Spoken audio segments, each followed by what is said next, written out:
division is the opposite of multiplication, right? We don't want to think of dividing into groups, because you can't use the word dividing when you're defining dividing, right? And splitting up groups equally. I mean, those kind of vague phrases are not going to be useful. They're just not. If we talk about division as, and technically, you know, we would use the word inverse if we were a little higher level, but opposite's fine. And I almost wrote inverse. It's the opposite of multiplication. Incidentally, can anyone think of another way to define division that's using the idea of opposite of multiplication? What's multiplication? Repeated addition. So what do you suppose the opposite of repeated addition is? Repeated subtraction. Has anyone seen division as repeated subtraction before? No. You can do it. So like 47 divided by 8. If you were thinking repeated subtraction, how do you do it? You keep subtracting 8 from 47 until you can't do it anymore. And how many times you do it is the answer. And what's left over is the remainder, right? Go down to 39, 31, 23. Got to check, make sure I'm doing this right. 15, 7. I can't do it anymore. So it's 5 with a remainder of 7. Right? So if my students write division is repeated subtraction, I don't take the points off. However, for our interpretations in our bar diagrams, we really want to use opposite of multiplication, at least at this level. Okay, repeated subtraction is actually, I think, a higher level concept, maybe a high school or college concept, frankly. I mean, kids can understand like what we just did with 47 divided by 8, but going any further with that computationally, I don't really see it. Okay? So, example, 20 divided by 4 equals blank means, yeah, it means 4 times blank equals 20. Or, yeah, 4 times blank equals 20. And it can also mean, because we can multiply in any order we like. So blank times 4 equals 20 as well. Right? Okay, good.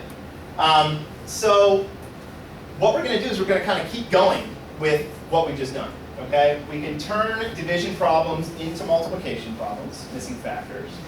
And from these two number sentences, we can draw diagrams.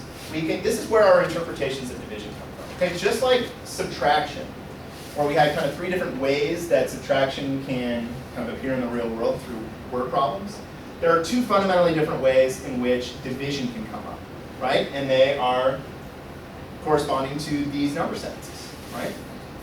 So if we start with 20 divided by 4 equals blank, we know on the one hand that could equal, or that could be the same thing as 4 times blank equals 20. So if we use our groups of interpretation now of multiplication, what does this sentence mean?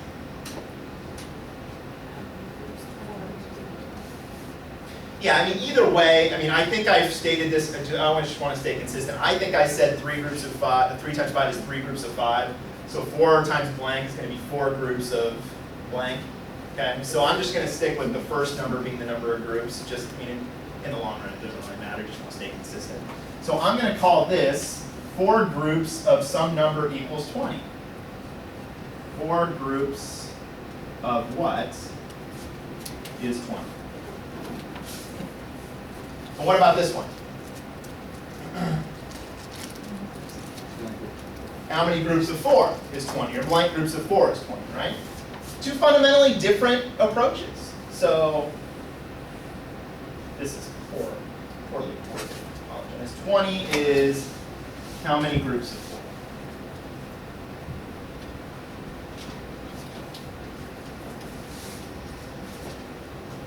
Everyone okay with this? Okay.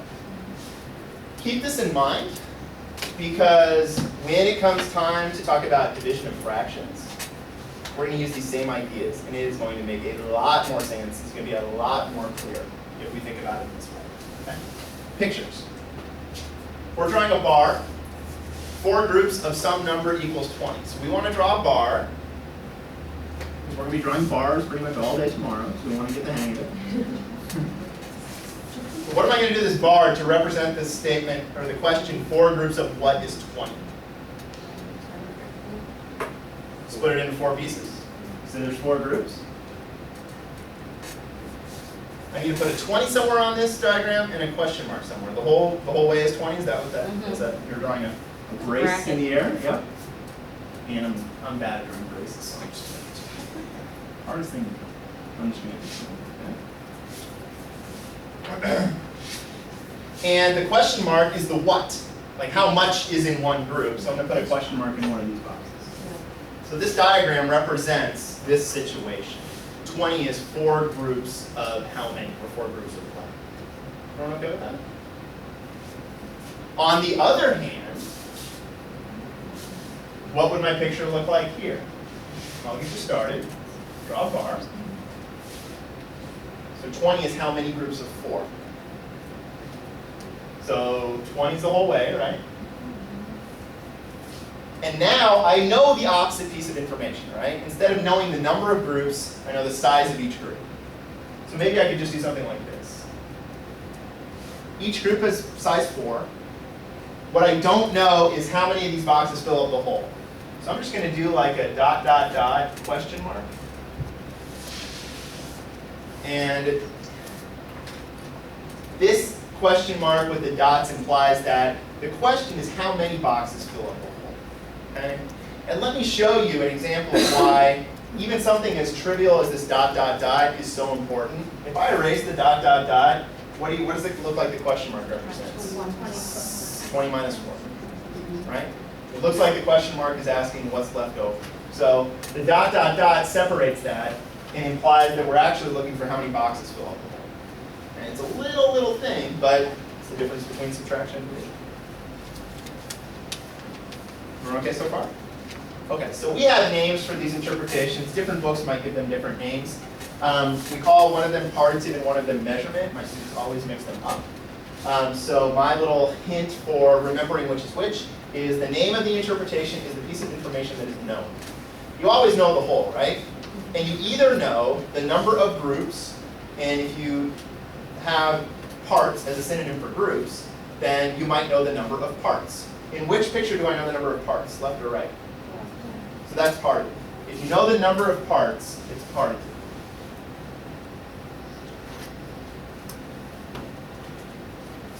And if you know the size or the measure of each part, we're going to call that measurement.